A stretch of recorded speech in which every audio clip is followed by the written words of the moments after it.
So, John, which object in this flat would you least like to start talking? Which one's seen the most? Your two fish don't count. I was going to say, I feel like those goldfish have seen some shit that I'd rather they kept to themselves. I don't know, my Mac? Oh. I like how you instantly knew where that was going. Oh, God, what a world. Well, like yours would have only positive things to say. Well, yeah, but like... Crikey. Oh, it doesn't bear thinking about. Some films are fine just the way they are. Other films sometimes take it way too far. But really, how bad could it get? Let's go beyond the box set.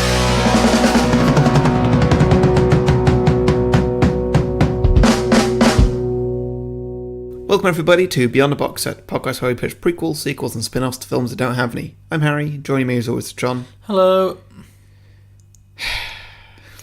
You picked it. This is your fault. Yep. So what do you think of Sausage Party? Sausage Party. Oh man, I didn't care for this. No? I did not care for this film.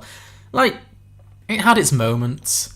It absolutely did have its moments. It had some funny... It had some incredibly well done, incredibly funny moments, I thought. Like them all falling out of the trolley and then like the spaghetti trying to pull its guts back into its belly and stuff like that. Yeah, no, I agree. I thought it was really good. No, I would agree. Really creative the way they did it. I feel like this was an idea that had the bones of like a funny sketch or like an episode of like Rick and Morty. It's basically an episode of Rick and Morty. Yeah. I mean, this could be an episode of Rick and Morty or South Park or something. Yeah. I don't think there was enough of an idea to sustain a 90-minute film. No, like I pretty much just said all the good things I can say about it. Yeah. Like there's one or two scenes really good, really creative. Yes. But then after that, crikey. Why isn't anybody listening to me? It's all a lie. Everything you've been told, everything you believe in. I've been there. I've seen that shit in there. Ain't no way I'm going back. Wait. You've been to the Great Beyond? Great my asshole! Everything we've ever known is a dirt-covered pile of shit. Jacking off in our fucking faces. Covering our eyes with their cum, so cum-covered we can't fucking see! We don't know! We don't know they're jerking off into our eyes! Our faces! Dude, shut up! The gods are gonna hear you talking about They them. ain't gods! They're monsters! Horrible, ugly, disgusting monsters! They ain't gonna get honey mustard twice. Fuck you, gods! I've got a date with oblivion. I don't really know where to start on this. Well, why did you choose it? Because I saw the trailer, Sure. which this story has enough for a trailer. Yes, I would agree. I feel like a lot of the good jokes were in the trailer. Yeah. Because I remember seeing the trailer when it was coming out and thinking, oh, that looks kind of funny. But then I'm so glad I didn't pay to see this in the cinema. Oh God, no. I would feel so cheated. I'm watching this with people. Yes. Because then you'd be judging people. If everybody else laughed at something, you'd be like, oh God, Yeah. who am I with? Well, it made a lot of money. This film did very well. I want you to guess, what percentage do you think this film has on Rotten Tomatoes? 70? 82. 82? 82! This Wow. terrible film has 82% on Rotten Tomatoes. And I read all of the reviews, I was so puzzled because it was basically a load of critics saying, oh, it's so clever how it takes this crude concept and works in all these really thought-provoking ideas. I'm like, what? Just because they have a... Was that James Franco writing every one of those? Maybe he was ghostwriting all the reviews. Yeah, I mean, we'll get to it, but I'm guessing what they mean is because it's got that really heavy-handed religious aspect to it, where it's like, great, so we've got a crude Israeli stereotype and a crude Palestinian stereotype, and they fuck at the end, and that's how they solve the problem. That's intelligent, thought-provoking, sneaking messages in this film? Disagree. That's a really low bar for this film is thought-provoking and intelligent. I think it's none of those things. Can you name a culture that this film did not offend? No, I'd struggle. I don't know. Unless ones that were too obscure. They ticked off a lot of boxes. They did tick off a lot of boxes, yeah. Maybe Inuit? I don't know, were there Eskimos in this film? There might have been, somewhere. There probably was. Didn't see. Yeah. The stuff where they went to the ice thing and Meatloaf came along? Possibly. Yeah. I don't know. To be fair, actually, the Meatloaf bit was pretty good. No, it was one of those jokes where Because that was a good little pun. Yeah, sure. Barely a pun, actually, but yeah. Yeah, there was some good pun work in this. I mean... There was some great pun work in this. Yeah, I'll give it that. I'm kind of okay with offensive humour if it's done well. I think South Park does offensive humour very, very well. Because it plays with stereotypes in ways that I find are often quite smart and funny. Sometimes it's just crude, but generally South Park has something to say and it makes me laugh. Yeah, this was just like very lazy, like low-hanging fruits. A lot of the jokes in this film were just so low-hanging. Yeah. The same with all the sex stuff in this film. Like, I have a very crude sense of humor a lot of the time. I like a good sex joke. But for me, it has to be a sex joke.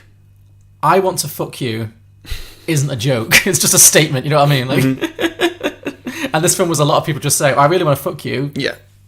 Okay. And it's funny because they're bread. Like, yeah, the first time you're like, oh, that's weird because it's bread. And I had a lot of questions about the mechanics of that. Okay, But, go on.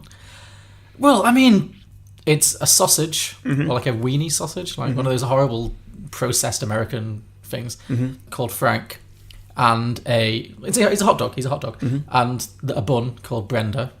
Again, the names are just so memorable. Yeah. Alliterative. And so the idea is that a hot dog getting into a bun is sex to them. Yeah. But also sex is sex to them because Yeah. Because at the end it was just a bit of everything, really. it just wasn't descends into an orgy, and it's like there's a scene where the hot dog is basically jerking off over the bun's tits. Yeah. It's like, what's he jerking off with? Yeah. Is he the penis? Because it seems like he's the penis because we can't. He's got those creepy little hands and feet, but he doesn't. There's a lot of oral sex going on. Yeah. And like, well, no one has a hole. Yeah. What's being pleasured here? Yeah. Yeah. There's a bit where the bagel says, "Oh, my dick is so empty now." I'm like, where is your dick? Why does bread have a dick? I don't understand the world this film is creating. Who has created a piece of bread and given it a dick? I mean, I'm sure it's happened. Yeah, I'm sure it has happened, but these are. But it's not with your standard bagel. Yeah, these are like processed foods. These are like factory processed foods. I don't understand. I was so confused. Well, I mean, at that point, it clearly got to just... And then they all fuck at the end. Yeah, this, Like, again, it's clearly when they were writing it, when Seth Rogen, James Franco, and Jonah Hill, or whoever, were writing this, clearly while high, yes. someone just said, should they all fuck at the end? Yeah, exactly. That's the thing. It's an idea that's come across while they're stoned, and then they've basically written themselves into a corner and had no way to finish it. And so I found both the endings, the orgy and the orgy was like, I wouldn't say I enjoyed it, but it was like, it was eyebrow raising. It was like, oh, okay, you're really going for this. And then the actual ending, it was like, oh, you're actually an actor called Seth Rogen. It was like, oh, it's so lazy, they've run out of ideas. Like, yeah, and that bit was also weird because they only did Seth Rogen and Ed Norton. yes. Which I found really... But I thought it was going to be a sort of like a revealing of who each... Like, at the end of Beauty and the Beast, the live-action one. Sure. Over the credits, they just reveal who everybody was, like show the actual faces. Yeah. And I liked it. It was nice. In this one, I thought they were going to do the same thing. Obviously, I'm not going to compare these two movies. But just the fact that they only did two people, it kind of disappointed me a little bit. Yeah. Because they made jokes about them both. Like, wait, I'm Jewish? And like, okay, it's not a great joke, but whatever. But yeah, they could have just done that for everybody. It would have been cool. I feel like Edward Norton was like, I'll do this film because I have this amazing Woody Allen impersonation in my back pocket. But you're going to have to tell people that it's me. Yeah. Yeah. Yeah, he felt like he shouldn't have been in this film. No. He's too good for this. Really, well, I was going to ask, how many actors in this film have been in Oscar-nominated films? I think most of them. Well, Because to be honest, of that trio of James Franco, Seth Rogen, Jonah Hill, they all have. And has James Franco not won Oscars, or at least been nominated? He's been nominated for an Oscar. Jonah Hill's been nominated for an Oscar. Kristen Wiig has been in Bridesmaid, which was Oscar-nominated. Okay. She might have been on the writing team. Seth Rogen was in Steve Jobs. Steve Jobs, sure. Salma Hayek is an Oscar nominee. Edward Norton is an Oscar nominee, I think. Yeah, they're really punching above their weight with the cast of this thing, but oh my god. I also thought it was weird with... I guess we'll get to it, but Edward Norton is basically doing Woody Allen. Yeah. It's just to the point where I really thought it was Woody Allen until it came. Yeah, me too. So I was like, oh, it's interesting. We've got Woody Allen in it. To do a voice role in an animated film and to just impersonate another human actor who's still alive, not like someone from the past, like someone who they could just have hired that guy to do it, seems like a weird choice. Yeah, well, maybe they just wanted that guy and couldn't get him, so... No, I think it was because Edward Norton was like, hey, I've got this really good Woody Allen impersonation, so let me in your film and I'll do the film if I can do this accent. So, but yeah, it was an odd choice. Very odd choice. Who am I? You are the toy of a more talented and celebrated actor named Edward Norton. Edward Norton? What kind of parent gives their kid a stupid cunt name like that?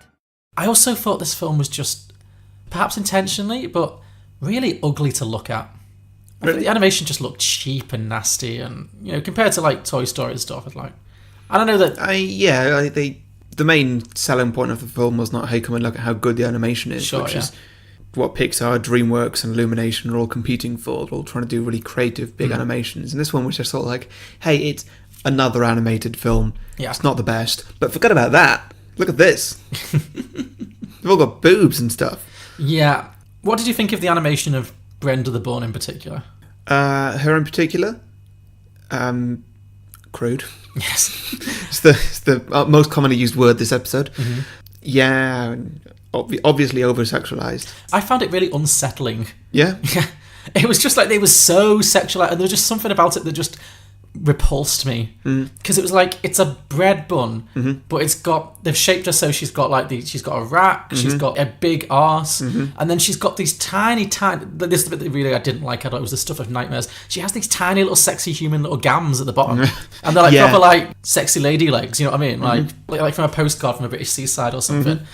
And it just looked so weird. And with her eye, and the way her mouth was like in the slit, and then all I can say is it made me feel very uncomfortable, and I didn't care for it at all. It's because she looks like a vagina. Yes, basically she looks like a vagina, yes. Which is what made you uncomfortable. Well, yes, but... Which did you prefer, the vaginas or the buns or the sausages? Well, the sausages did nothing for me. They just looked like sausages. It wasn't like they had little heads. You know? Yeah. They really went all in on the vagina. They did. Well, I mean, they actually say your girlfriend's a cunt. So I guess they would... True. Dude, I don't know how to say this to you gently, but your girlfriend, she's a fucking cunt. Shut up. She's fresh as fuck and you know it. Dude, I just don't know why you're limiting yourself to one bun. There's plenty of buns out there. Because I believe in monogamy, I'm a monogamist. And when a bun this fresh is into you, all you ask is when and how deep. And the answer is, as soon as we get to the great beyond, and as deep as you'll fucking let me. I just thought it was really unattractive to look at, and it just looked really cheap and shoddy, which is what it was. It's not pretending to be high art, so it's not really a very... Well, maybe it is. No, well, I don't know. I don't think it was aiming too high. I mean, it had certain qualities of... As well as it had a very good voice cast, or theoretically had a very good voice cast.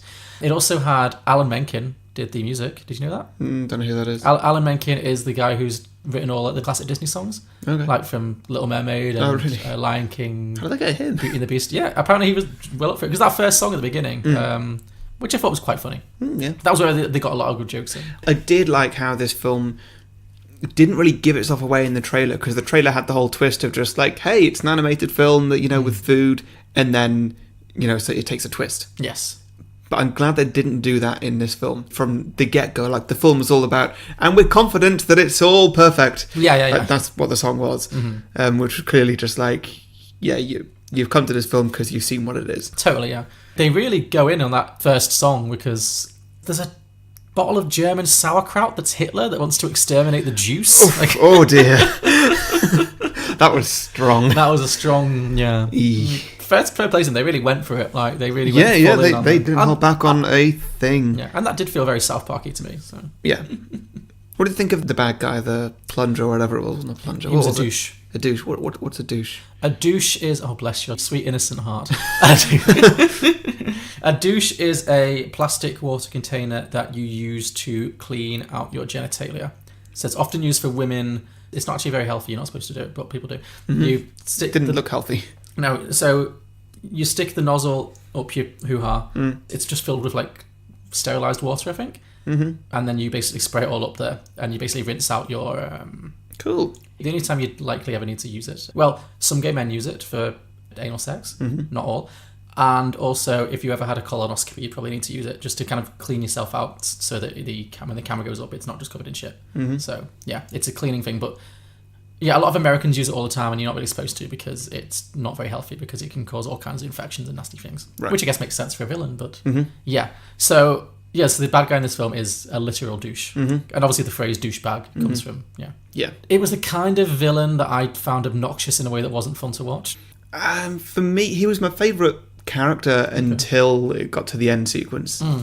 Because before that, he was just being your general villain. He was going around murdering some people, and he had a motivation just essentially to get back at Frank or whatever. Sure, yeah. And also, I think he was given the most to do. Yeah. Because he absolutely had the most personality. And then he kept doing things just like, come on, Tequila, spill the beans. Not you, Beans. Oh, he did. Yeah, that running joke was quite good. Yeah, that was the best part of the film, I thought. Sure, Just, those little, yeah. just little puns like that Yeah. were just constantly funny. You're really stretching it there, Queso. Yeah. Yeah, okay, I'll give you that. Yeah, I just, yeah. The voice grated on me a little bit. It's, the guy is, I've forgotten his name now. Nick Kroll. Nick Kroll, yeah. He's in lots of things, but he was in Parks and Recreation as one of the radio DJs, and his character in that was the douche, so it's kind of a bit of a callback to that. Oh, okay. And he always plays douchey characters because his voice is very obnoxious, which he plays up to. So. Yeah. Oh shit, chips! CHIPS, chips! I've known you forever, bro, and I would never disrespect you with a lie. I will tell you very much that you look fucking disgusting, bro. Oh, come on. No, I'm just messing with you, bro, but for reals, you gotta hit the gym, bro. Oh, what's up? Yeah, are you pink all the way through? Ew. I'm fucking with you, but also serious. Is there a different color inside? What are you even? What do you mean, what am I, dude? I'm a fucking douche. So yes, the basic plot of this is we're in a supermarket, and it's kind of like in the Pixar universe. All of the products, all the foodstuffs, all the various products are alive and are sentient, and they believe that when they are purchased, that they're going to a better place. So it opens with this big production number where they worship humans as gods, essentially. Yeah. And so they're all waiting, and it's the 4th of July, so it's a big day when they're all going to get purchased, basically. So our main characters are, there's a bag of hot dogs placed next to a packet of buns, bread buns. And the bread buns are all sexy lady bread buns, and the sausages are all like horny, jockey sausages. And the idea is that when they finally get unwrapped, the great gods, they'll just get to bang all day long, basically, because everything's about sex. Why does food have a sex drive? Because that's the film. Because that's the film, fine. And yeah, so they get purchased by some woman. They're in a trolley, but then there's a jar of mustard that has been bought and then has seen the real world and has been returned because they bought the wrong brand of mustard or something. So he's seen what really happens, which is the horrible truth that they all get eaten and destroyed, etc. So he attempts suicide to avoid going back to a human thing. The sausage tries to save him. Chaos ensues. A whole load of products fall out of the trolley onto the ground, including the douche, and the douche gets his nozzle bent, and so he's not purchased and he's not usable anymore. So he's very bitter, as are a lot of the other characters, because they've been denied their opportunity to be purchased, because if they're not purchased, they get thrown away, and that's like being cast into hell, essentially. Yeah, so that's his motivation, I guess. I got a new purpose now. Revenge. Where's that fucking sausage? Cause this douche is DTFSU. Down to fuck a sausage. Oh! Yeah. My favourite scenes in this film were definitely the creatively horrible ones. Like every time that the food was being eaten or destroyed, I thought that was really well done, because that's basically where the idea for the film comes from. Yeah, pretty much. I did like the fact that when they fall out of the trolley, it just straight up becomes Saving Private Ryan. Yeah. Like, shot for shot, I think they do the Saving Private Ryan. Oh, really? Yeah, you've seen Saving Private Ryan, right? The flour bag explodes, so it's all dusty and black and white, kind of similar to that scene. And you've got the jar trying to put its intestines back in, like you said. You've got what are those cookies that are like... Oreos. The Oreos, like, picking up its back biscuit, just the way the guy picks up his arm and he's kind of dazed. And the banana's peel kind of comes down and it's like his face is peeled off. And, yeah, I mean, they really go for it. They do, yeah. And those bits, like, I'm really glad they just full on went for it. Yeah, because that was quite entertaining. Yeah. Basically, they don't get purchased, but all the other buns and hot dogs and various products do get purchased. One of which is a deformed sausage, like a smaller sausage, voiced by Michael Cera. He was doing really well. Playing the role he was born to play. Confident nerd. Was he confident in this? He got more confident going on. I don't know, like, he always plays a nerdy character, but he has such an aura of confidence around him. Yeah. Oh, look at Scott Pilgrim. True, yeah. Well, in this one, he was more kind of... He's the underdog. He gets bullied a lot by the other sausages because he's got a weird shape. Yeah, so they end up in the house of what they think are the gods, and then they think everything's going to go great. And then it just descends into this horrendous massacre where the woman's preparing the meal, and it starts with the potato. She washes the potato, and then she peels all its skin off, and it's got eyes all over it, which are... And then she's eating the baby carrots. All the vegetables are getting chopped up, and so he manages to escape, though. Which... I don't know, another question I had, like, I couldn't understand how they're moving around arms and legs. Yeah, but they don't. The thing is, whenever it cuts to human perspective, I know. They don't have arms and legs, obviously. And you see the scene with the little baby carrots, for example. It's like, from her perspective, they've just rolled off the mantelpiece and she just catches them and eats them. Fine, okay. Makes sense. Food will roll. But as a sausage, he covers a lot of ground. Like in that one scene, he climbs up a mirror with the Jonah Hill one, Carl. And then the woman actually stabs Carl through the back of the sausage in the window, and then she tries to stab him, but he jumps out the window. So what's she seeing at this point? How's the sausage? That one, I didn't know.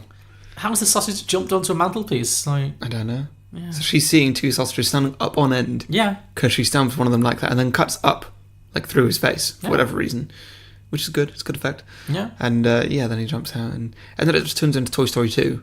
Yes, very much so. Which was good. I did really appreciate that. So what do you think of the whole story of if a human takes bath salts, then they can see them? Yeah, I mean, I guess it was they had to find a way to get them back to the supermarket, and I guess they had to find a way for the humans to see the food as they really were. So I thought being really high on drugs would... I'm guessing that's where this film came from. Just taking a whole load of drugs and seeing your food move. I don't know. When he kills the man, that kind of jumped it a little bit for me. What, when Michael Cera comes with like this guy's a human head? Yeah. He somehow transported a human head. Yeah. How? He's a sausage. I don't know. What's the process here? Yeah. And then he got in his car, but I guess that they just didn't show that because that would just be very Toy Story 2. Yeah, absolutely. Was that Toy Story 2 or was that Toy Story 1? Toy Story 1, they drive a car, do they? Yeah, I think so. Yeah, that's it. I don't know, I would have liked to have seen it. It was really just like, here I am and here's a human head. I know, it was Toy Story 2. But yes. In event... I mean, there's no sense of reality. This film very quickly just decides to do whatever it wants to do. So yeah, and that introduces a bunch of other characters. So it's not just food. It's like everything is alive. Yeah. So this is where again the film doesn't seem to have any boundaries. Where Michael Cera is walking around the streets and he finds what he thinks is another sausage, but turns out to just be a poo. I guess a human poo as well. Yeah, because it's full of sweet corn. Sweet corn zombies. Yeah. Again, good idea. Yeah. But you really need to go some places to get to that idea. Yeah. A used condom. Yeah, I did not appreciate the used condom. I knew you wouldn't. Not a fan of that. Why would that be alive? I don't know. Because it's not food. Yeah. So what is and what isn't alive? And I'm wondering, what about meat products? Yeah. So like the main characters are all sausages. Yeah. At what point are they born? What about like say a frozen turkey? Sure. Oh, that's a good point. Is that alive? Yeah, that's true. Because then it would just be. It wouldn't have a head, but it would be. Yeah, where would the mouth be on that? Yeah. I mean, there's an obvious answer for that. Oh well, yes. But yeah, like it just doesn't make any sense to me. Or like chicken wings. Yeah. Like because that's served as a whole product. But then what if that's next to a whole turkey? Yeah. Or a whole chicken? And sometimes it was like the food was alive, had a personality. Other times it was the packaging. Yeah, that's true. Like a pack of sausages. It was the sausages inside. Each of the 8 individual sausages was its own personality. Same with the bread buns. Yeah. But a packet of crisps, it's the packet of crisps that is... That's true. And when the packet explodes, it's just a bunch of crisps. But yeah, other crisps are crisps because the tacos, they're all individually alive tacos. There's no consistency in this. Unlike, say, you get a tin of sweet corn, but then at the end you get zombie sweet corn. Exactly. It's puzzling. Yeah, they've not thought this through. They've really not. And there's a scene in the end when it all goes crazy. When they kill the guy by... There's a packet of, like... What are those mints called that fizz up? I don't know, but yeah. Those things. Like, is it Pepto-Bismol things or something? I really have no idea. No, but there's a packet of those and he's like, this is really going to hurt. And he sacrifices himself. So he rips himself open. And then all of the individual things, they're alive then. Were they alive? Yeah, because they have faces. They're all screaming. Did they? Yeah. Oh, I missed that. So it's like there was life within life. Like, were these babies or was... It was very puzzling. And so then they dropped a bottle of Coke into a guy's mouth with the mints. And did that explode his head? That made his head explode, yeah, which I don't think would happen. No. He'd just foam a bit, yeah. Yeah. The bottle would fall out. Yes. The whole thing is obviously a big old Pixar piss take. It's satirising Pixar. And it's really I think that even the guy's car, the druggie's car... It's called Dixar. Yeah. Is it Dixar? Yeah. Is that it? Okay. That's the level, again, the level we're working at here. That's I missed that. I thought it was Pixar, but I didn't see it was Dixar. Yeah. Fucking hell. But I kind of wish they'd like gone more for a proper Pixar satire rather than just like, here's something that's like Pixar but gross out comedy instead with loads of swearing. Like, because there's so much you can make fun of with Pixar, but they don't really go in for it. It just felt like it was lazy a little bit.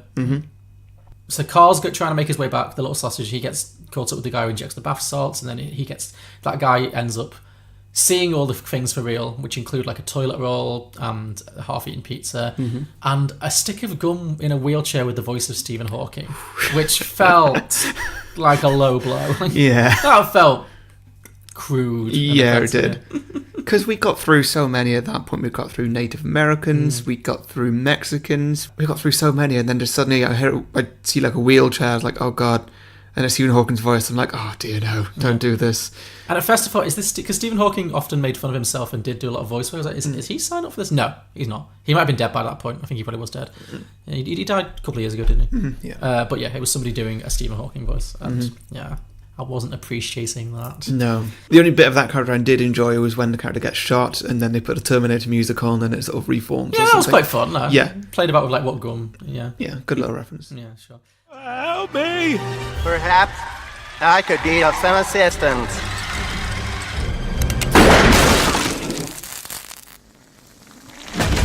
Matter cannot be created or destroyed human. You have made a fatal error in judgment. Let me educate you. Then Salma Hayek shows up. Yeah. As a repressed lesbian taco. God, what was she doing there? I feel like she was really like imbuing that taco with a lot of heart and soul. I felt like she really believed in the character she was portraying. Was she in a different movie? Did she know where she was? I feel like she was giving a lot more dignity and gravitas to this lesbian taco than it warranted. Maybe just because she's got a very sultry, soulful voice. It just felt like she was really like giving it an Oscar performance in a film that really doesn't deserve it. And again, what does the taco want to do sexually to Brenda? What is a taco and a hot dog bun going to do together? Because I get it, like a sausage in a bun, they go. It works. That's what they're supposed to be. Sausage and a taco as a stretch. Yeah. Could the sausage, work. Yeah, the sausage could be, well, not, but she's a lesbian taco, so no, but yeah.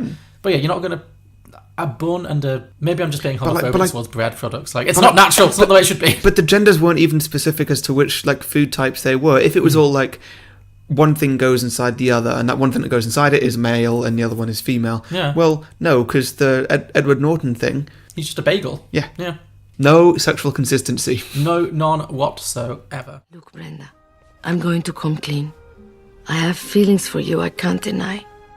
Crotch feelings. Crotch? Sorry, but I'm not a soft taco. I'm a hard, horny taco. Oh, we don't have to apologize. Honestly, if the rules were different, maybe I'd give it a whirl. So they fire the bath... Oh, that's where the bath salts came in, because Carl apparently brings some bath salts with him. And they shoot the humans with little bows and arrows so that they will all be tripping, and hence they can see the food is alive. And then the food just attacks them and basically kills every human being in that supermarket. Yeah. It's like a massacre. But again, like, if the humans weren't tripping, would the food not be able to attack them? Like, what are they seeing? Like, I don't know. Because it literally just goes to this point where they're like literally just being attacked. Like, I really don't get it. No. You're not supposed to. You're not supposed to, I know, yeah, but these are the questions that were like wearing for me. I was like, what's really happening here? What's going on? So they win. They kill every human in the supermarket. The douche and the supermarket operator get blasted through the roof into space and blown up. And then the film just ends with a big old, very graphic orgy. And then they go through some kind of portal. Yeah. What was that end? Well, that was when, we don't know how to finish this. Because it's like, Yeah. we really have no idea how to finish this. And then they find out that they're actually all actors in a film. And that they're being voiced by Seth Rogen and Edward Norton. And then they walk through a Stargate to maybe. meet themselves. And then the film just ends. Yeah, I don't... Kind of like fizzles out. Like, if you're going to do that, I just wish you have to do it in a way that's really clever. And I did not find this film clever at all. I thought it was pretty dumb. It got to a point where, like, for the first 5 minutes, I was like, this is kind of fun. And by about minute 20, I was like, this is stupid. This is just really stupid. Like, and then it just, like, didn't get any better from that. Like, should we get some drinking games? Sure, yeah. Do you want to start? Okay, so drink for any joke or stereotype against a certain culture. Yeah, sure. Any standouts for you? The other one I enjoyed was the Canadians. What were the Canadians? There were just 6 Canadian bears. They were just walking around, just going, sorry, keep bumping into people and saying sorry. Oh, I didn't pick up on that. That's good. Okay. Are you seeing this? They're all out of their packages. What are they doing? This is a place of unparalleled sin. Sorry. Oh, didn't see you there. Sorry. Don't mind me. Just minding my own business. Just passing through. Drink for stupid food puns. Stupid food puns, okay. Oh, good ones, yeah. Mine was drink for name-related food puns. Sure, yeah. So just like having Frank as the sausage and stuff like that. Drink for horrible deaths. Yes. Human or food-related. Yeah. I did like that they really went all in on that. Like I said, like when the baby carrots go into the mouth and you see them being like chewed down, and I think that was my favourite scene. Just because it was what the film was promising to be. Like, it's what I expected from the film. So they had the potato I mentioned, and the tacos covered in the cheese. Like, first the cheese gets scraped onto the tacos, and then the tacos are like being burned alive or being covered in the guts of the cheese. Yeah. Yeah. As an I just thought it was creative and funny, and it was creatively horrible. The whole film was like hinged on that. They really thought that through. Yeah. Yeah, they did. Which I enjoyed. Yeah. Drunk whenever the bad guy accidentally summons another character just by using a turn of phrase. Yeah, I guess that falls under puns, but it's Some of it was a bit... it didn't actually flow that simply. Like there was one point where he had an idea and he just went, light bulb! Yeah. Like, no, that's not a saying. No, they just crowbarred a lot of that stuff. Yeah. And what we got here? A taco? A whiny donut? And some stupid floppy thing that nobody knows exactly what it is. Okay, so... Did someone say queso? The fucking stretching, you know it, queso! So where was I? Drink when you have no idea how this world is supposed to work. Mm-hmm. Sure, yeah. Which for me would just be waterfalling most of the film. Yeah. Drink for sexual references. Indeed, yeah. Visual or otherwise. Mm-hmm. I can't express enough how little that orgy scene made sense. It was just so puzzling to me. Like, what are they ejaculating? What are they coming? Like, nothing. What are they stimulating? I don't know. You're asking me the biology of a sausage. I don't know, John. I don't know. I could pick at this forever, but like, what is she getting wet? Because that's not good for bread. What about crumbs? Like, she's not going to last forever. No, that's the thing. They're all got very short shelf lives. That's the other thing. Like, what's going to happen to them when they start to go off? We'll cover that in the sequels. I guess that's what the sequels are for. Yeah. I love you, Brenda. I love you, Frank. You know, my bonus still hasn't gone down. Is that bad? Bad for my asshole, I'll tell you that much. Seriously, though, your recovery time is off the charts. So on the whole, thanks. You're welcome. Glad we watched that. Yeah. Good one. Good choice.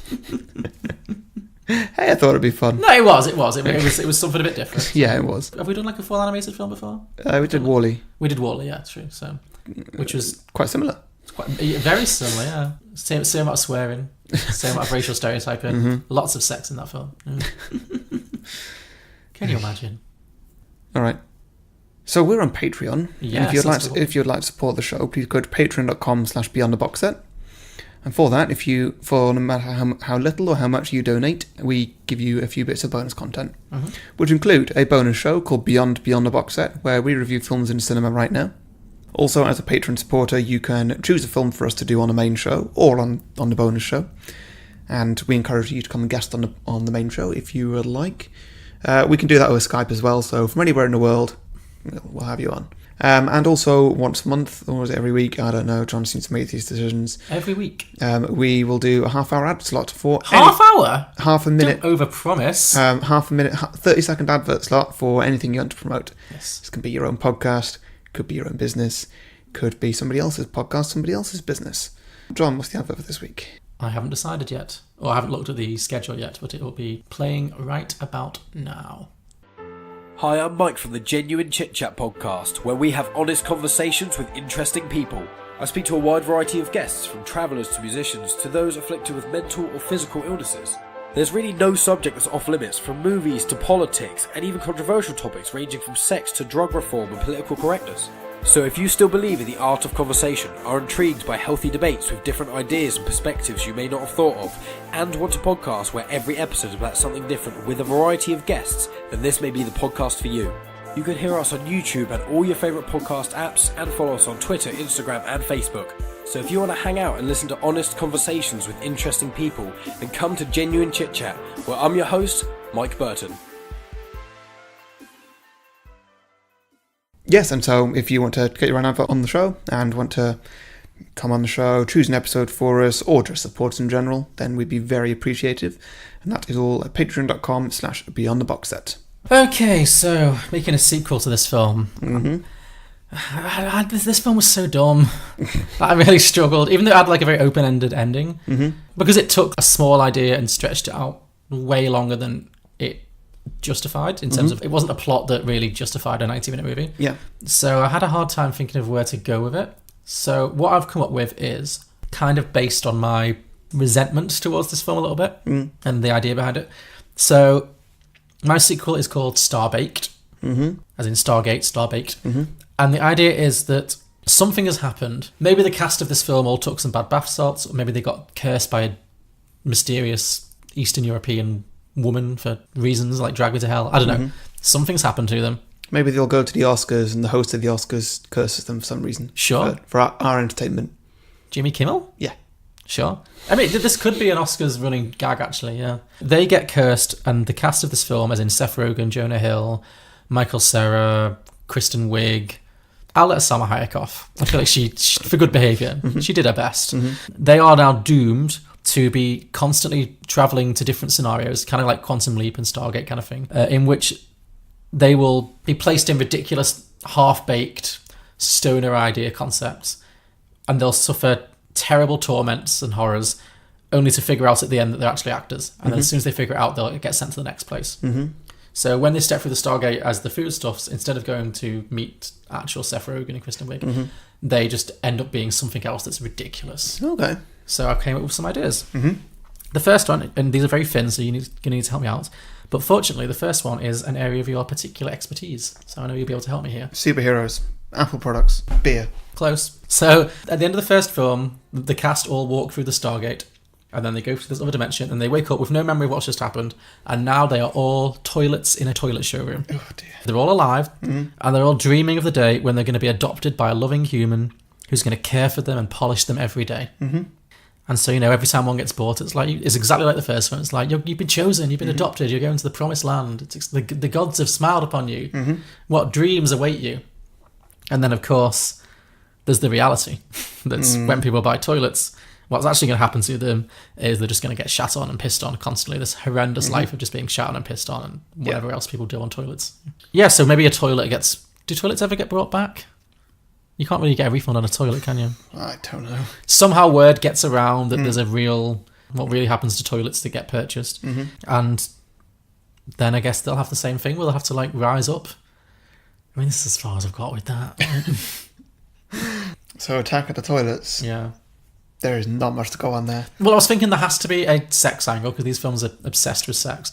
So I'm thinking that maybe the toilets are all men and then there's sexy plungers or toilet brushes. But then I thought actually if you think of the physicality of it, it's more likely that the toilet brushes would be male and the toilet would be a woman. Okay, yeah. Well, let's just start listing things that we got. We got toilets. Yeah. We got urinals. Yeah. Got bidets. Oh, true. Yeah.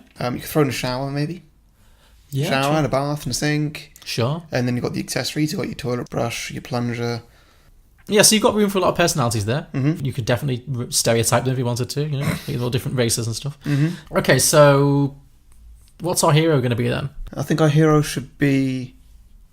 just a plunger. Plunger's good. Because he's like, I really can't wait to get down into your U-bend. But then obviously it only ever happens when he's going to get covered in shit. Because a plunger is one that can be used for almost all of those different things. True, yeah. So you can be a right ladies' man. True, yeah. Everybody wants him. Yeah. But it can't be too pleasant for him because it's got to be horrible. I guess he's going to be covered in shit. If he's a toilet brush, he's going to be covered in shit. Well, yeah, they all think it's going to be pleasant. Yeah. But then, the time comes that someone actually needs the plunger, and he's like, oh, yeah, today's my lucky day. They open the lid, and he's like, whoa, you've let yourself go. Yeah. It's just covered in shit. Yeah. So, yeah. That. Yeah, and then maybe the toilets rise up. Or all the bathroom products, right? Maybe the shower nozzle, suffocates someone or... Strangles them. Strangles them, yeah. They knock someone over, they let them face down in the toilet, close the seat, drown them. Yeah. Yeah, a few little bits like that. Yeah, so I think that works. Can we tie it into the shape of water somehow? Ooh, yeah, flood the whole bathroom, and then they're just oh, I'm drowning. Yeah. So that was one. My second one is another one that's in your area of expertise that you just mentioned, which is Apple products. So they're all sentient Apple products. This one's obviously going to be sponsored by Apple and will be a product placement bonanza. Or could it be off-brand, like ePhone? Sure, if we can get away with it. We'll talk to who runs Apple these days. Tim Cook. We'll talk to Tim Cook and strike a deal.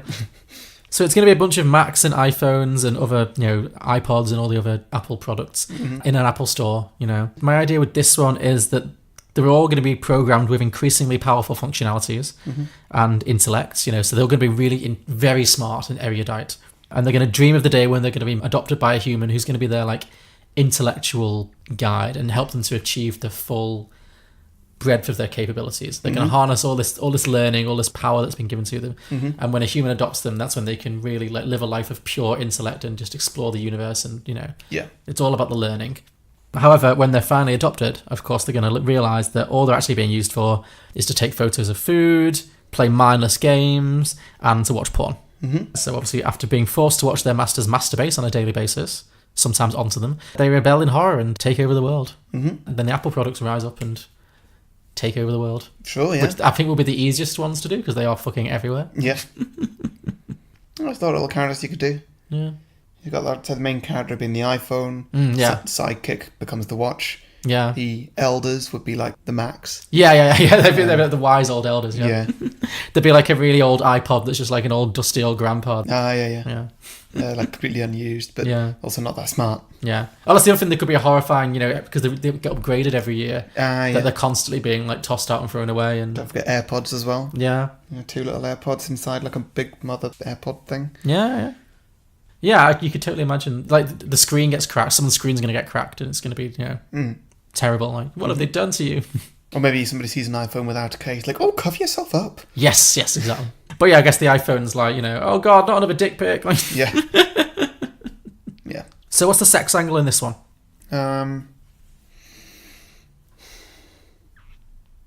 Chargers? Maybe. USB ports, yeah. Sexy headphones, sexy chargers. Sure, yeah. All the men can just be chargers. Yeah. All the women can be the products. Yeah, again, it's a lot of... Not really great for either. No, not really, no. Because then, some of the older men, might not be able to fit with the new women. Yeah. We're just not compatible. Yeah. Yeah. There you go, the love story between 2 Apple products that are incompatible. Yeah. It's just not working. And then somehow they find a way. They found a converter. An adapter. A HDMI adapter saves the day. Yeah. They adopt one or something. You do not understand adapters, do you? No. Clearly I don't. And finally, I think you'll like this one. My final idea, the sentient beings are all hairs on a balding man. Okay. What do we do with this one then? Well, I was thinking each hair is born and it grows up and it lives a life of luxury. Every day it gets a luxurious shampoo treatment, which they love, maybe that's their sex, maybe the fingers, the fingernails, the fingertips are what's, Or maybe it could be there's this city that's this bustling city that's full of life. Yes. And then the man starts balding. Yeah, this is the idea. And so then, all the population just leave the city and there's just a few hairs left. It's oh yeah, this place used to be so good, but now, it's a ghost town now. Yeah. And then the story finishes with the guy getting... What is it when you get hair put back on your head? A hair transplant? Yeah. He gets a hair transplant and then there's all these new people. Maybe they don't get accepted. Maybe there's a class divide or something. Oh, that's interesting, yeah. So maybe they're slightly different colours or something. Maybe one's dark brown, one's just a lightish brown. And so there's a big sort of racial tension thing happening there. And then it all gets concluded when the guy just dyes his hair blonde. Yes. It burns! Yeah, I was thinking they start off, they're living in constant fear of the cut. Whenever there's a haircut or something, they're just getting chopped up and stuff. Maybe there's a villainous army of dry flaky scalp or something. Dandruff is the enemy that attacks them occasionally. Yeah, maybe a horrible plague kind of sweeps the land and one by one the follicles begin to die and they all start to fall out. And maybe we open with this wasteland, like you said, and then we flash back to the good old days when the hair was sprouting everywhere and it was beautiful. And then, there's a transplant and then they have to figure out how to live alongside each other. And the sex with that is just a really good shampoo or something, I don't know. Yeah, and that's all I've got. And I thought of similar ones like that where you could have toenails, toenail clippings and stuff. Same idea though, just whenever they get cut. They're on a quest to reunite with the body, which obviously is never going to happen. But yeah, that's all I had. So it's just going to be constantly that the movie stars are just going to constantly be pushed from one situation to the next. I don't know, maybe it'll end with a big old orgy. Just because. Just because. But actually, I like the idea of the framing device of it being just a skit at the Oscars, actually. That could be a good framing device for it. Yeah. So, yeah. So that is Starbaked. Lovely. Any questions? No. Okay. I don't want to do mine. Well, because the whole film's stupid. Yeah, well, you chose it. I know. You chose it. Okay, well, mine, it's more of a straight sequel. Sure. But disregarding the scene where they walk through the portal. Okay, it's fair. I was trying to think of some kind of a pun for the title, but really not. I've gone with Sausage Party 2, A Fistful of Sausages. A Fistful of Sausages, okay, yeah. Doesn't mean anything towards the plot. Well, let's see how the plot goes, and maybe I'll think of something. Yeah. So it's going to be a sequel, picking up in the immediate aftermath of the first film. Okay. So they just finished their orgy, and just got cleaned up. Yeah. Frank starts to organise everybody, okay. And they start to listen to him because he. What's the word when you're free? Are people liberated? Liberate. Yeah, he liberated them. Okay. So they're still in the supermarket. Still in the supermarket. They're just liberated. Yeah. Yeah, and he becomes their leader. So he decides to turn this supermarket into a city with him as the mayor. It kind of already is a city, but now he's going to sort of organise it a bit more. Okay, sure. So all the different foodstuffs are going to be working together rather than being really segmented into their own different denominations and stuff. So yeah. Cool. So he forms a council, which includes Brenda, himself, and the 3 unperishables. Oh, great. Okay. And so in their first meeting, the unperishables inform them what happened last time one of the gods died in their supermarket. All right. So we're going to get a flashback to some time ago. Could be the 80s. Sure. Thought it'd be a bit of fun. Someone is strutting down the aisles with their shoulder pads on, and a gang fight breaks out. Oh, wow. I'm thinking like a Michael Jackson style gang fight. Sure. Throwing some MJ music just for the hell of it. Maybe a bit of that, maybe... oh God, my mind's completely wrong and blank on everything. West Side Story. Sure, okay. Bit of that. Sharks and Jets style. Yeah. So, yeah, food products are washed from their shelves, including a young, the main unperishable. Yeah, the Native American guy. Yeah, sure. Yeah, he's still in his bulk buy packaging, in fact. Oh, okay. He's that young. The fight ensues, and we see the shelves get splattered with a lot of human blood. Oh, dear. So, it kicks off bad. And a while later, the store is filled with a lot of police, a lot of reporters outside, and afterwards, all the food in the store gets thrown out. Okay. That main unperishable does manage to get out of his packaging and hide under a shelving unit. Oh, that's interesting. Yeah, this can clear everything out. Okay, because it's been contaminated with blood and stuff. Yeah. Okay. Well, would you shop there? No. Good point. Yeah. Just being like, hey, we cleaned it off. Yeah. I might have got in some of the packaging, but we wiped that bread clean. It's fine. Yeah. We picked off the bad bits. So yeah, cut back to present day. The unperishable says, yeah, now that this time some of the gods have died, this is only going to attract more attention. Sure. And more people are going to come. So they start to prepare for this. Gather all the bar salts they can find. They do in fact find a large store of it in a dodgy area on the outskirts of town, where all good food goes to die. The drugs are hidden in the bottom drawer of the back office, essentially.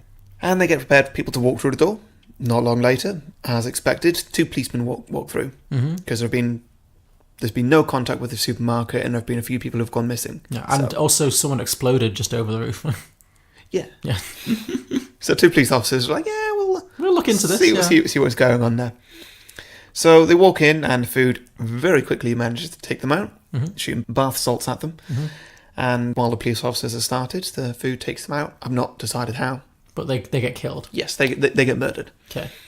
But not before one of the police officers manages to turn his radio on and say something back to control. Something like, the food's alive, it's trying to kill us. Sure. Obviously, control's just like, what? But then they don't reply. And so, yeah, control's just like, well, I guess we've got to check it out. And that didn't sound great. So they send a police van down, which carries the, what's the head of it? The police chief?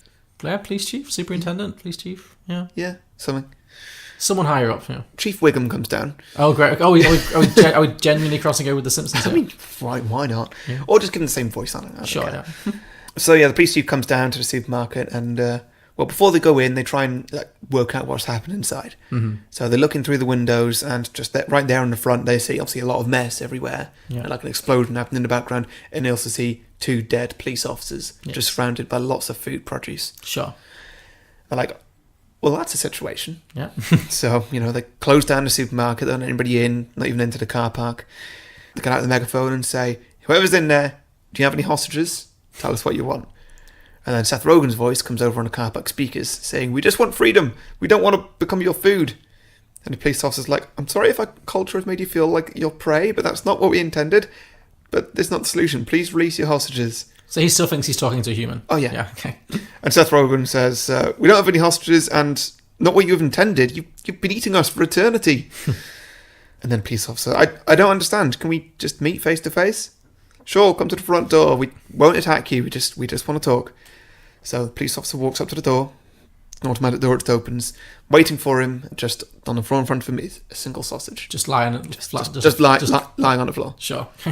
And the police officer's like, what the hell? I'm too tired for this. Something pricks him in the neck, so he instantly reaches for his gun, because he's thinking, like, situation's been pricked in the neck. He's looking all around, pointing his gun at everything, and then he hears a voice, "Hey, down here." And he looks down, and he sees Seth Rogen's sausage, arms and legs, just shouting, waving at him.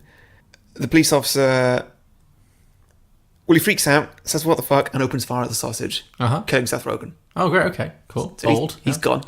Which then means that all the food just essentially open fire on him. Yeah. And that police officer dies. Maybe, like... Standing right in the doorway. I feel like a donut should jump into his mouth and choke him. Yep, sure. Mm-hmm. So he gets choked by a donut, falls to the ground, and dies. All the police officers that were in the police van have just seen this happen. Right. So they run in, guns blazing, and just open fire on everything that they can see. Okay. Which involves a lot of main characters dying. Yeah.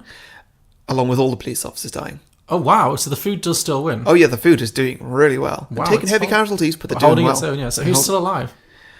I'm not sure. Okay. Maybe there's a few sort of heavy injuries as well. Sure, yeah. That maybe Brenda loses the bottom half or something. Oh, God, how horrible. Crawling along. I don't know. Does Therese the taco get cracked or something? Yeah. Yeah. Yeah, sure. Luckily for the police, I say luckily, they all die. Yeah. Luckily for the police, their dash cam was on. Okay. And so the whole thing was filmed. Ah. The whole thing was filmed as the police officer went in, died, an entire SWAT team went in and all died. And so now... But again, what's the camera picking up? Because are these foods actually moving or just moving in the minds of the people who had bath salts? Maybe there's just different things getting thrown at people. Okay. And, yeah, I don't know. It's difficult to see. It is, okay, sure. But they see that, like, yeah, an entire SWAT team just got wiped out very quickly. Mm-hmm. There's a big situation here. So the National Guard gets called in. Oh, wow, it's escalating. Yeah, it's escalating big time. Yeah, so National Guard turn up with a few tanks, and they do manage to do a fair bit of damage, but somehow, food still wins. Oh my God, just nuke the place, just flatten it, Jesus. So now with a few tanks taken hostage, the government has no option but to commence an airstrike on the supermarket.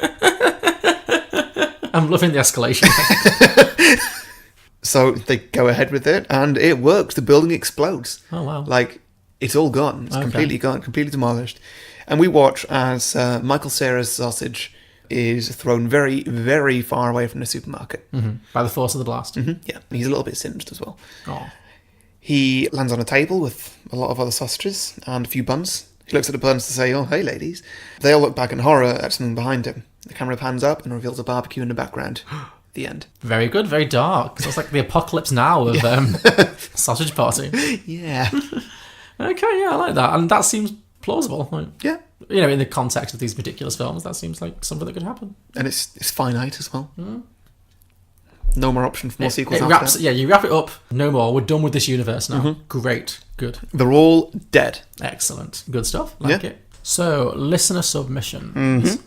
So, my drinking game for you this week is drink for people who hated this movie. All right. So, Jeremy Moran says... Seth Rogen takes a shit directly into the camera and says, "This is a metaphor for organised religion." All right. I'll drink to that. Mm-hmm. Ollie Brady says, "Bratwurst Bash. It's like a European equivalent of Sausage Party, with a host of European comedy talent doing the voice roles." Mm-hmm. I would like to see a version of this film with like an all-British cast or something. The way you said European things just instantly made me think of Eurovision. Yeah. Is there something there?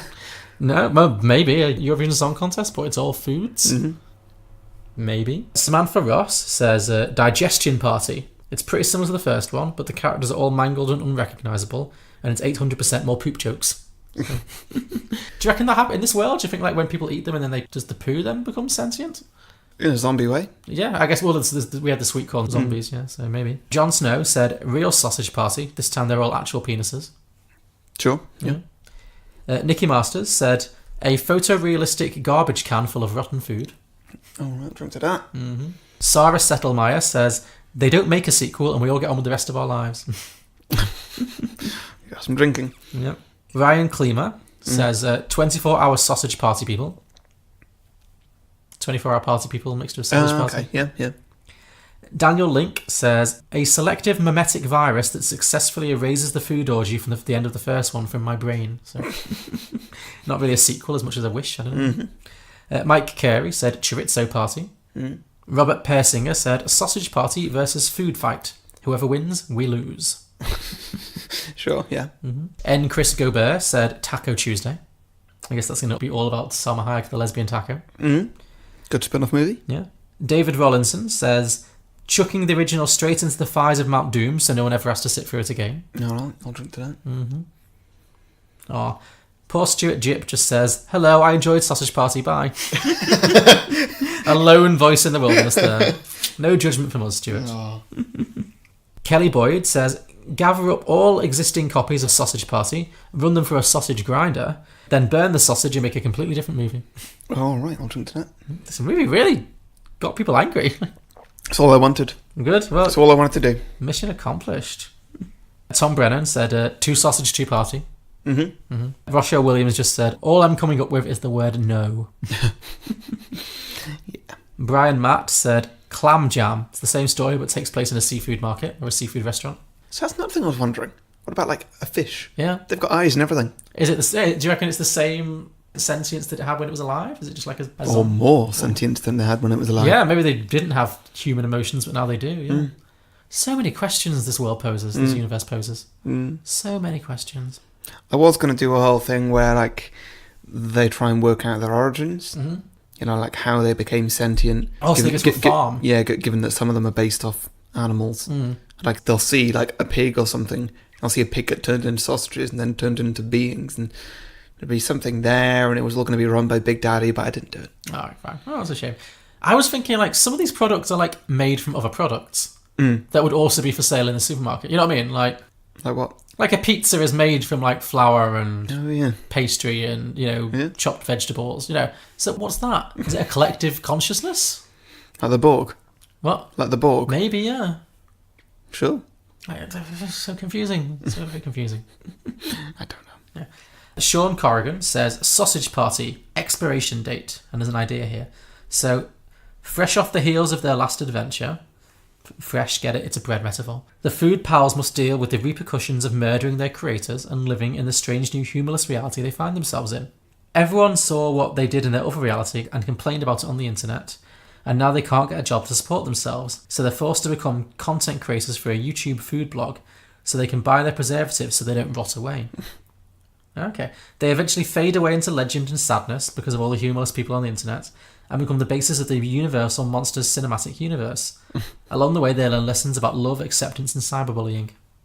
Most importantly, the humour must be nice, inoffensive, and something your mum would like, unlike the vile drivel of the Canadian weed lord Seth Rogen. Oh, this is really a rant. Maybe the characters could be late for a train. How thrilling! Or perhaps for a series of chance encounters, 2 characters start dating, but only like smooching and over the packaging stuff, so no one's feelings are hurt in the long term. 2 characters start dating the same third character. Delightful! Or maybe Daphne takes Eddie to a new spa for dogs without telling Martin, and hilarity ensues. So I think the idea is they just want something a bit lighter. Yeah. Kimberly McIntosh said, what adventures do all the cleaning products in my apartment get up to? I imagine they're horny. They're definitely horny. You always moan about my flat being full of cleaning products, so maybe my version of this film is just horny cleaning products. Spraying everything. Gross. Luke Yunt said, great, you reminded me that this movie exists, thanks. Nice. Leah Gabrielle says, there are a few movies I actually regret watching. This was one of them. Regret watching? The rage, Harry. Sam Rose says, the sequel could involve how the food itself gets made, e.g. a sausage factory, or even what happens when the food goes out of date and they get chucked away and have to find a new life. Yeah. Mm-hmm. Maybe it could be like a zombie movie. Remember when they like rot and go bad? They become like zombies. Yeah, that can work. The Contrarians at Contrarian Prime. Sausage Funeral, where we find out that weenies carry STDs as well. So all that sex. Bad idea.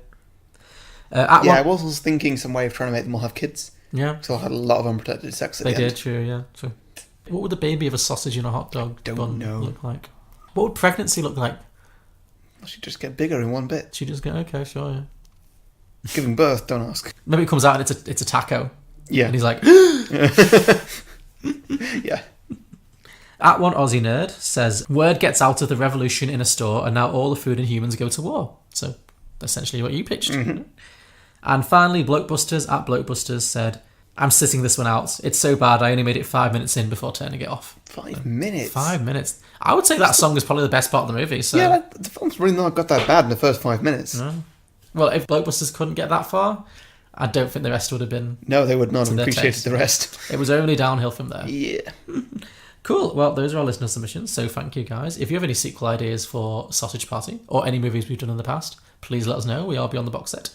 You can find us at beyondtheboxset.com. Our podcast is also available on all good podcasting platforms, including iTunes, Stitcher, Spotify, Google Play, you name it, we're on it. If we're not on it, we should be. You can also find us on Facebook, Twitter, and Instagram. Just search Beyond the Box Set or at Beyond the Box Set on Twitter.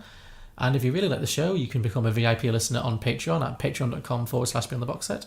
And we have merchandise available at tpublic.com. So, next week. Next week, we're going higher brow or lower brow? Well, higher than this. It's my choice. I'm saying higher brow, not high brow. No, well, having put you through some... I mean, I feel less sympathy now having sat through this shit, but... Fair. You know, I've put you through... I don't regret picking this one. No, it's fine. You know, I put you through some stuff recently. You know, I've given you Yentl, I've given you Blue Velvet. I thought I would give something fun and light-hearted and entertaining that I'm pretty sure you'll have a great time with. So I'm going to nominate a film called Death Becomes Her. Ever heard of it? It sounds familiar. It's a well-known film. It's by a director that we have featured many times before. I think our most featured director. Do you know who that director might be? No. Robert Zemeckis. He directed Forrest Gump. Mm-hmm. He directed Castaway. Mm-hmm. He directed Who Framed Roger Rabbit. Mm-hmm. Might be it. There might be one more. I think him and Christopher Nolan are like tied. This might push over the edge for our most featured director. Okay. So yeah, if it's a Robert Zemeckis film, Mm-hmm. it's got a great cast. If you don't know it though, I would say about this film, don't watch it over breakfast. Not because it's gross or disturbing or anything, but I would watch this on an evening in a good mood with a beer. Mm-hmm. It's a fun film. Don't just watch it with like half watching something else. Actually, enjoy this film because I think you'll have fun with it. Genuinely. Sure. So cool. So yeah, join us next week for Death Becomes Her. Lovely. All right. See you then. Thank you very much. Bye. Bye.